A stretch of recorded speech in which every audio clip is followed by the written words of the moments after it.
Hello, everybody, and welcome to RV Podcast episode 510. This one being released on August 14th, 2024. I'm Mike Wendland, and this is my lifelong traveling companion and my bride, Jennifer. Hello, bride Jennifer. Hello, husband Mike, and hello, dog Bo. Bo is with us here in the RV. We are actually, as we record this, on Cape Breton Island, Nova Scotia.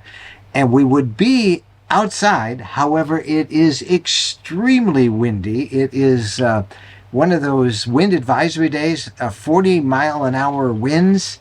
And this is the remnant of that hurricane that swept through the Gulf Coast and then the eastern seaboard this past week.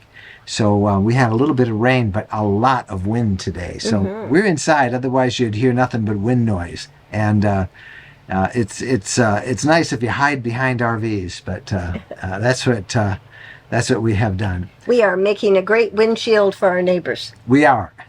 So this episode, we are going to offer up a bunch of tips from Jen and me, and then from a bunch of other RVers that we are with this on this fantasy RV tour of the Canadian Maritimes about long-distance RV travel. Not necessarily on an organized tour like this, but for a long-distance trip where you're going to be gone for multiple weeks. Some tips, and actually some of these tips apply no matter how long you're going to camp, but some handy tips that I think you'll all pick up a couple of them, even if you're experienced. And if you're a newbie, you'll get lots of ideas, and that's coming up in a little bit. We have the social media buzz, and then we've got an extended version of RV questions that we'll get to at the end of it. So that's what's coming up in this episode.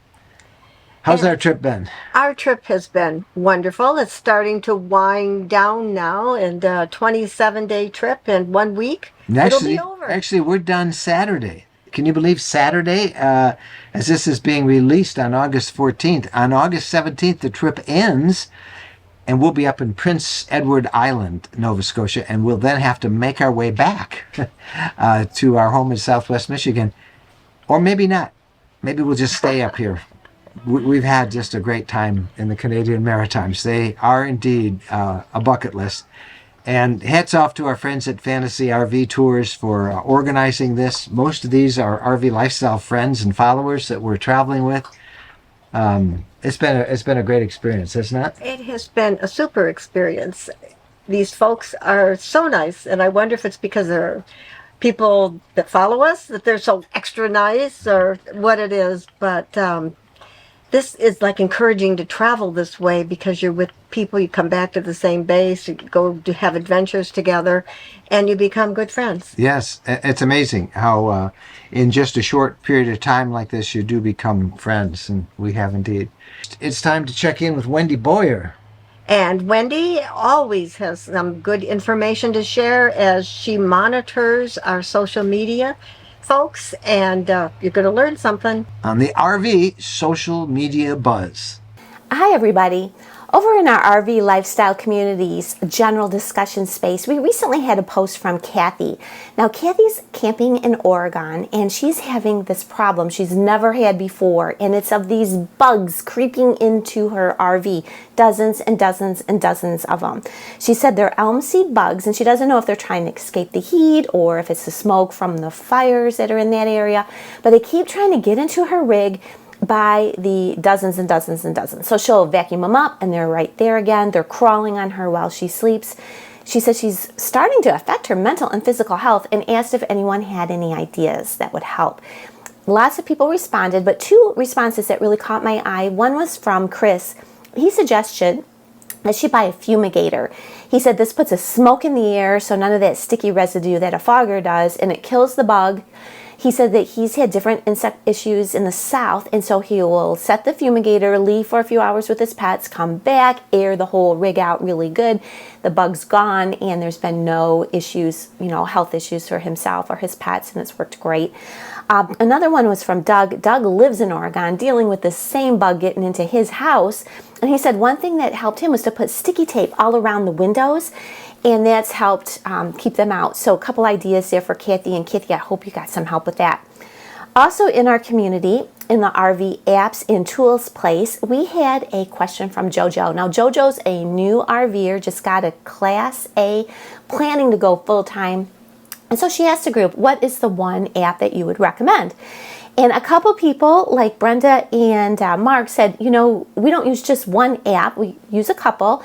And some of the apps that came up quite a bit in this thread were RV Life Pro, Adventure Genie, RV Parky, Spot Tonight, and iOverlander. So if you're looking for some good apps, you might want to check out that space.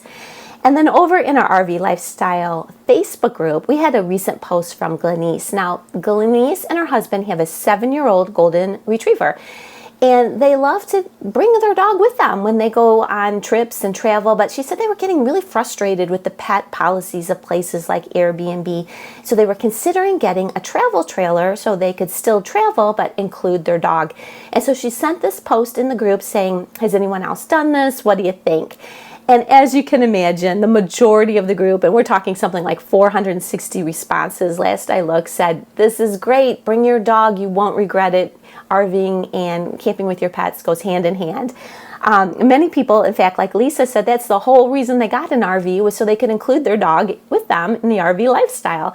And she said they were recently at a campground and every single camper had their dog with them. So that was fun to read.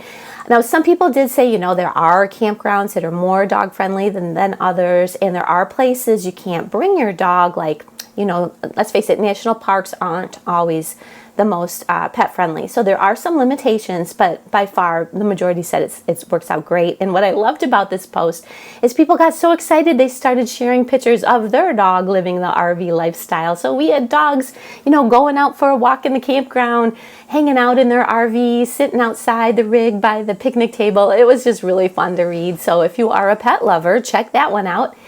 And that's it for me this week. I'm Wendy Boyer, and I'll see you on the RV Lifestyle Community or Facebook group. All right, Wendy, thanks a lot. And we want to invite everybody, if you haven't already, to please think about joining our RV Lifestyle Community. Obviously, we have a very big Facebook group, 430 plus thousand members there. It can get pretty noisy. Things can get out of control sometimes with that many people. And that's why we started the RV Lifestyle Community. And you find that, you can join, it's absolutely free, community.rvlifestyle.com. It's a safe place, it's a friendly place. Don't be embarrassed about asking questions. You'll get friendly people who will really help you. Easy to find stuff. Please think about joining that if you haven't already. All right, time now for our RV conversation of the week. And this week, we're going to talk about some tips for long-distance travel. And long-distance travel is a little different than just a weekend or maybe a brief holiday trip. You got to think a little bit further in advance.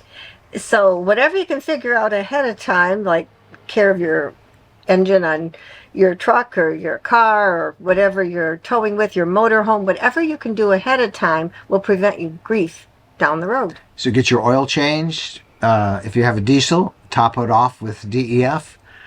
Make sure your maintenance is all done. Check your tires. Check the torque on your tires on both the RV or a towable that you have. We recommend using a tire pressure monitoring system.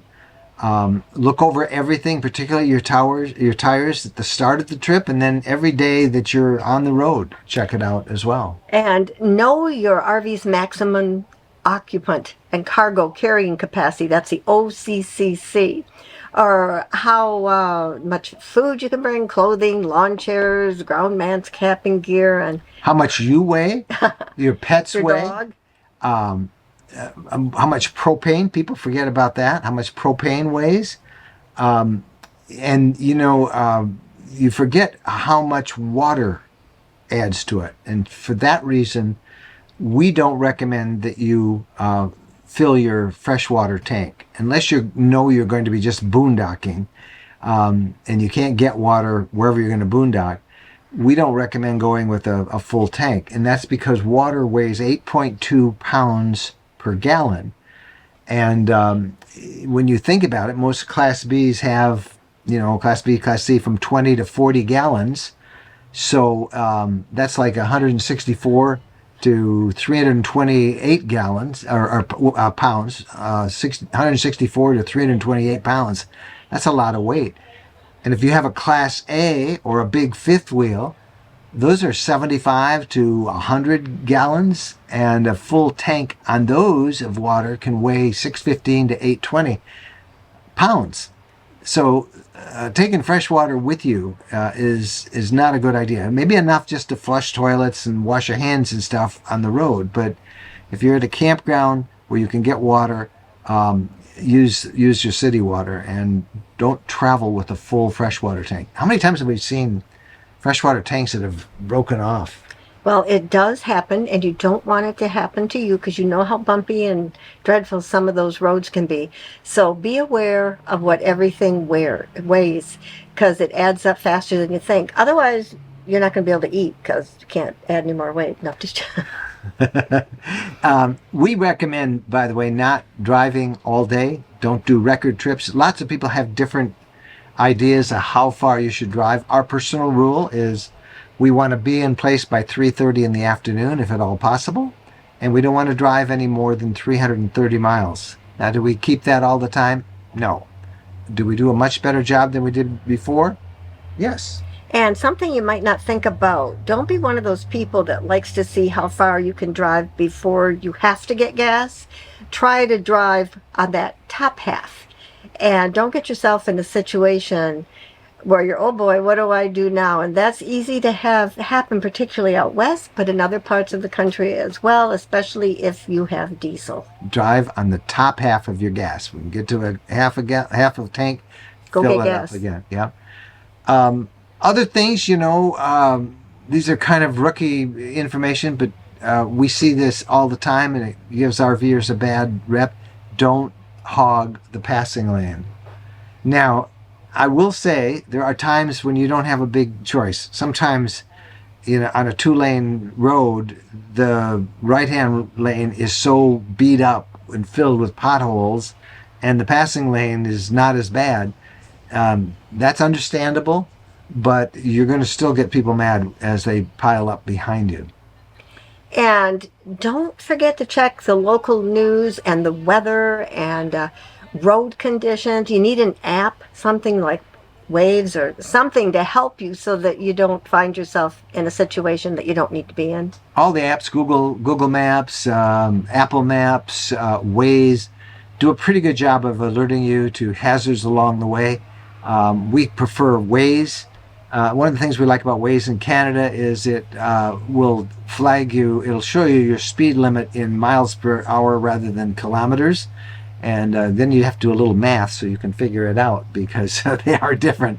But it helps with Waze, and then if you go over the speed limit, it kind of flashes red and you know that you're violating it. But Waze is kind of our go-to app out there. Now, I bet all of you have an emergency road kit, but are there more things that you could add to that kit that would help make you safer in case something happened?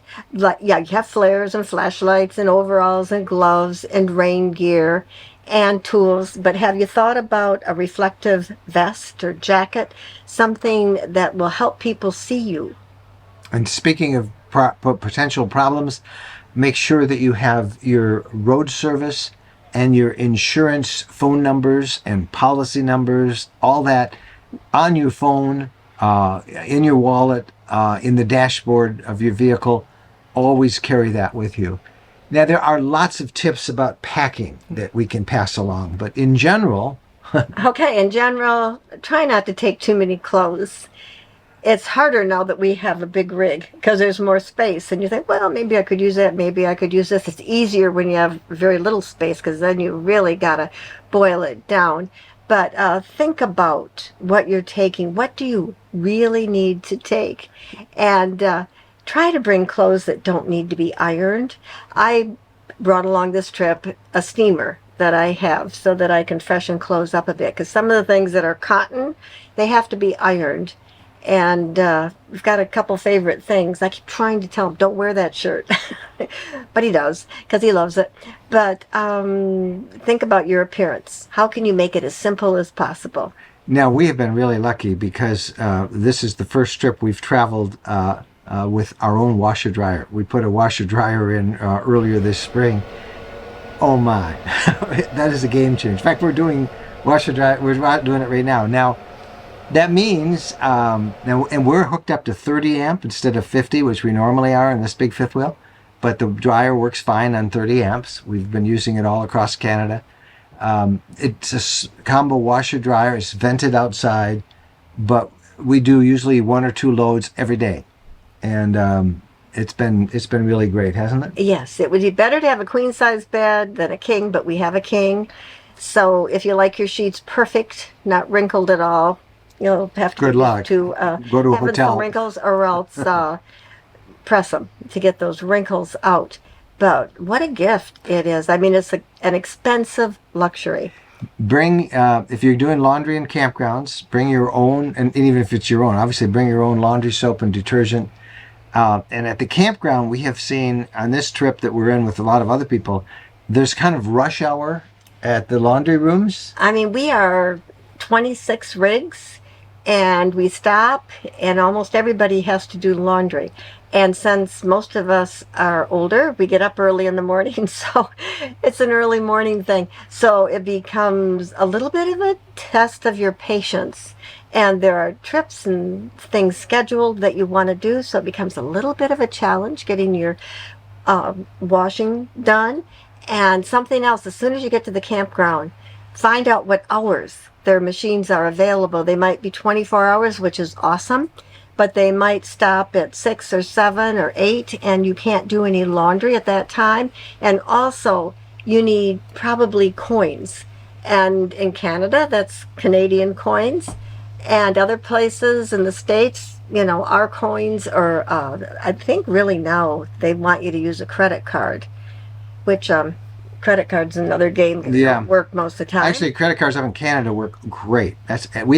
We've had very little need for any Canadian cash up here because we just use credit cards. Yeah, it's wonderful. If you're going to cook in your RV, cook as much as you can in advance.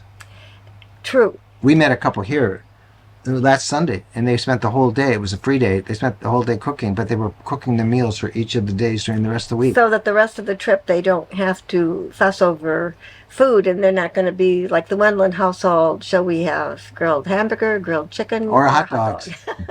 We'll just keep that going.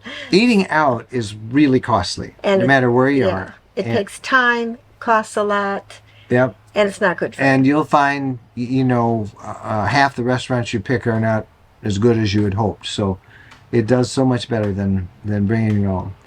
A couple last tips, and then we want to hear from, we're going to introduce you to a whole bunch of folks who will share their tips. Travel with a dog or a pet. Always have their vet records with you, all of them up to date. In fact, we make multiple copies, one that we can provide if we have to give it to a vet, one we keep in the RV. And always carry... Don't leave home without it. Always carry a poop bag with you.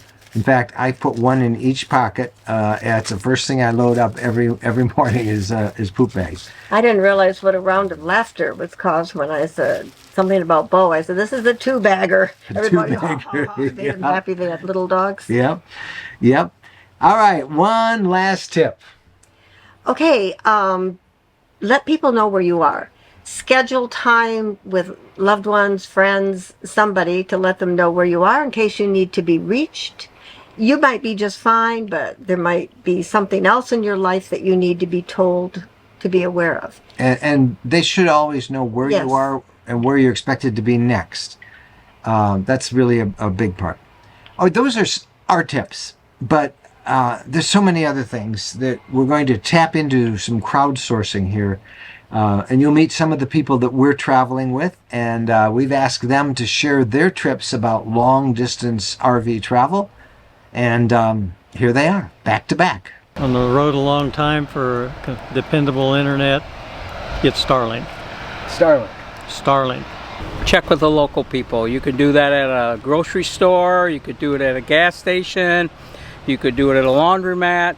But they're going to give you some hidden gems that you would normally not go to. When you're on a long trip, don't think you have to pack every single thing you're going to need, because you can buy things along the way. I would say look ahead and check where you're going to see if there's any sights to see along the way, because the traveling is just as good as the final destination, and you might be surprised what you might see. So not only look ahead, but if you're the passenger, look for signs. There could be a turnoff somewhere that you didn't expect that you thoroughly enjoy. We like to travel 200 miles and be in the campground by 2 p.m. What? So we have time to relax, explore the area a little bit, and then early night and on the road the next day. So even if there's something that you must get to, you budget enough time in advance to get there at 200 miles a day. Correct. Even try to plan for some of those unexpected things like traffic or construction, or something like that comes up. Definitely have an extension cord and your extra dog bones. Yeah. I like to keep them in a bin that's covered, and I label it. And I also have another one that we keep the big power cord in. It's actually a cat litter box. A place for everything, and everything a place. Yeah, and then we keep the big portable post and surge protector in here. That's what we do with our cable. So long distance travel tips. Something will always go wrong. Something happened to you, and what's the tip we can learn from it? Well, I think the deal is to really not panic. Don't get too excited about it. You can probably fix it yourself. And if you can't, you can always get a technician to come out and help you.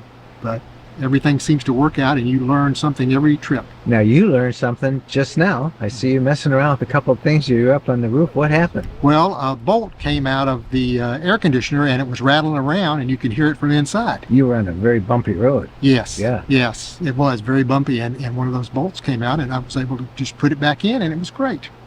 What did you think it was? You thought it was the old... I didn't know when I went up there and took off the cover, but when I looked at the cover, I saw the bolt, and I said, there's supposed to be 2 bolts, and there was only one. So, and the other one was just in there, just laying in there, and it was rattling around. So before you go on your long distance trip, take a really short trip. Make sure everything in your rig works the way you want it to work, but do it with enough time so that you can fix the things that are not working. Such as, in our case, it turned out the solar controller failed, and we had to fix that. It's just a fuse, but we would have been in deep trouble if we hadn't fixed it before we left. and you didn't want to find that in the middle of a trip. No. Okay, for me, I guess a couple of very important ones are water regulator, pressure regulator, to protect you from any ultra high pressure at a campground that you might not realize. So it could damage your plumbing or get a leak. The other thing would be the surge protector on the electricity. Haven't used them a lot until recently, but one of the campgrounds on this trip, we plugged it in and it would not let us use it, not let us plug in there because there was no ground. So we moved to a different campsite. Because if you had not had that management system for your electrical plug, you could have been in big trouble. Yeah, we wouldn't have known until it was too late. What a wealth of information. Yeah, you've got, you know what would have been fun? To ask everybody how many years they've been RVing. We probably could have had a couple hundred years of RVing wisdom. Yes, yeah. We could just make up a number and say 2 centuries worth of, but it probably is close to that. Yeah. Really. There's some great advice from our folks. So that's what we got for you in terms of RV travel tips. If you have some that you think we should share, or you want to comment on anything you heard, you can send us an email, Mike and Jen at rvlifestyle.com. All right, RV questions of the week. And we're going to try and do 3 or 4 of them this week instead of our normal 1 or 2. So we got a lot of people who are still asking about this trip and what it's been like, because many people want to do a Canadian Maritime trip. And it's amazing how many people this is on their bucket list. Yep, they it was on want to ours. do this. Was on ours for years. So. It was. Now this question is, we looked into cell phone service in the Maritimes. It looks like purchasing a local SIM is the best option, and this is from Dave. A local SIM card. I don't know, Dave, if anybody here has done that or has had a need to do that. We have Verizon is my provider and Jen's provider, and we have their international plan, which allows stuff. It does limit data, slows it down, but we have Starlink, and so even if we're getting slow data from Verizon, we can use Starlink for Wi-Fi phone calls, and we've not missed a beat yet. We've had just rock solid Starlink conditions. Try buy if that's what you're comfortable doing, getting a SIM card from a Canadian provider. Go for it. But I don't think anybody on our trip has done that, and no one seems to have felt a need to do so. So that's as best I can give you. We sure haven't, and I'm all about saving money, but I didn't have to spend anything extra, and phone service works pretty good. Now, our second question. Are there shopping, repair places for your RV, services, and the comforts of civilization? And this is from Dallas. I wonder where Dallas lives. Yeah. Well, yes, there's plenty of all of that here. This is not much different than traveling in the States, really.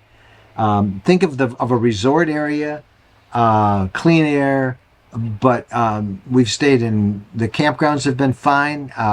Maybe there haven't been as much 50 amp service as we're used to in the US, but that's not been an issue at all.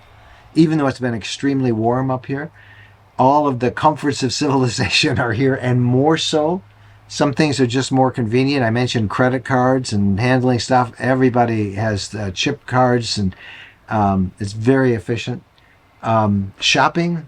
We're not big shoppers, but we've already found a couple of favorite supermarkets that are chains up here.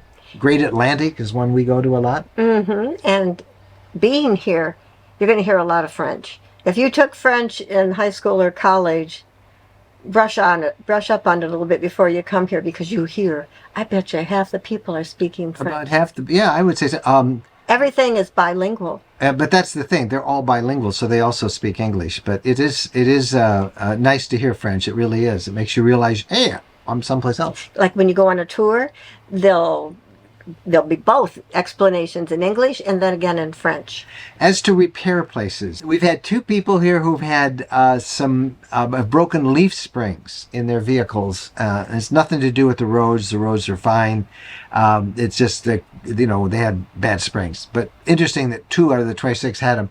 Both of them had repair shops that were able to fix them within just a little bit of time. One guy took his unit to a welder. The guy came out in the parking lot, welded it back together, fixed it for him.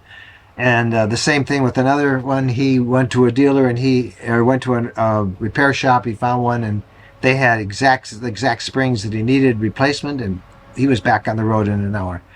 And we have seen mobile RV techs in the campgrounds. So none of the issues that you might think. It is not as remote as one would think. Yes, there are some wide open territories here, but the roads are in great shape. I would say in better shape by and large than they are in the US. Wouldn't you agree with that, the roads? Yeah, we were in a national park yesterday, and the roads were fantastic in the park. We did the Cabot Trail, and there was a couple of rough spots. They had a real rough winter up here last year, and there were some frost heaves, but they're fixing those. But in general, the roads, even way up here in the Maritimes, better than in the US. All right. Okay, now here's another question. Have there been any disappointments or surprises on your maritime trip? And that's from Patty. Disappointments. Maybe a little bit with the Cabot Trail, but it was only because the weather wasn't as cooperative. We drove the Cabot Trail, and you'll see that in the next YouTube video we release in Nova Scotia. It's just one of the most iconic road trips anywhere in North America. Gorgeous trails. But the weather didn't cooperate. That hurricane remnant was still there. We had gray skies. So when the skies are gray, the water's gray, and it's sometimes hard to get the beautiful blue of the Atlantic as you make those curves. So that it's just weather disappointments, but that's about it. Surprises, I think what Jennifer mentioned at the top, how quickly you make new friends. That's true. It's like instant friendships popping up all over the place, but that's what RVers are like. They like to share life experiences. They ask questions about where they should go and where they've been to help others. But, you know, each night we all gather around and outside, usually outside multiple RVs. There may be a group of 5 or 6 over here and a couple over there, and everybody wanders about and talks. And when we do go out to eat, you find somebody to sit with, and, you know, you go with another couple of people. But close friendships that you can make in a trip like this that I think will carry on for the rest of their RVing lives, don't you? Mm-hmm. Yep. All right, let's do one more question, and we'll take this one. Okay, how has Bo been doing on this long trip? Sasha and Ted. Sasha and Ted. Bo has been a really good boy, but I will say it's probably been hard on him. Some of our days are spent touring, and they're like 5 and 6 hours long. And dogs can't come on the bus, and they can't come on the organized tours. So Bo has to be left back here in the RV. Fortunately, we've all had air conditioning, and he's been comfortable. It stresses him to be left that long, and it stresses us because he's always at the back of our mind. We went today, for example, to see an awesome fortress, the fortress at Louisbourg, not far from here, a recreation of a French fort that the British destroyed in the early 1700s. And we couldn't bring Bo there, so we had to leave him here for 4 or 5 hours. And it was very windy, and the RV was making noises, you know, with the wind howling out there, and he was stressed. I can say that normally Bo won't speak to us. He's mad at us when we leave him, but he was so thrilled to see us because he was afraid because, you know, the unit was shaking. Yeah. He was mighty glad to see us. But it's been challenging. Dogs are very welcome in Canada, but on an organized trip like this where you're gone for protracted periods of time, it's tough. Some of the folks have hired dog sitters. We have not done that. We're told in the next couple of campgrounds we're going, there will be there's some friends of our wagon masters, the leaders of the tour, who have offered to watch dogs and walk dogs for people, which is great. And I'm sure we'll take advantage of that. But I'm glad we bought Bo. But and we've always managed to find places where he can run and have a little bit of exercise. But it's not been as much fun for Bo as it has been for Jen and me. And I think a disappointment might be that I was expecting cooler weather, but it's warm up here and humid. But it's warm and humid, I think, just about everywhere. 81 degrees right now as we record this, and it's been in the 80s most days, which is very unusual. Now this morning it got foggy as we got near the ocean to see this French fort. Yeah. And actually it added to the atmosphere, the drama. And you'll see that in our next video, which will be on Nova Scotia. I hope to have had it this week for you, but we're so busy actually creating content, going out and seeing stuff and taking advantage of the organized activities on this tour that I wasn't able to get it edited. So we'll start editing it over the next week, and I'm not sure when it'll be ready, but when we get it, we'll let you know. We're working on it. Yeah, so we have a couple more coming. We have one on all of Nova Scotia, and then we'll do a separate one on Prince Edward Island. And we'll probably do one on our return as well. Do you have a question? Do you have a comment? We'd love to hear from you. Mike and Jen at rvlifestyle.com. All right, that's it for episode 510. When the next episode is released, we will be somewhere on the way back home from the Maritimes to southwestern Michigan, and we'll be coming to you from the road. Thanks for watching. Happy trails.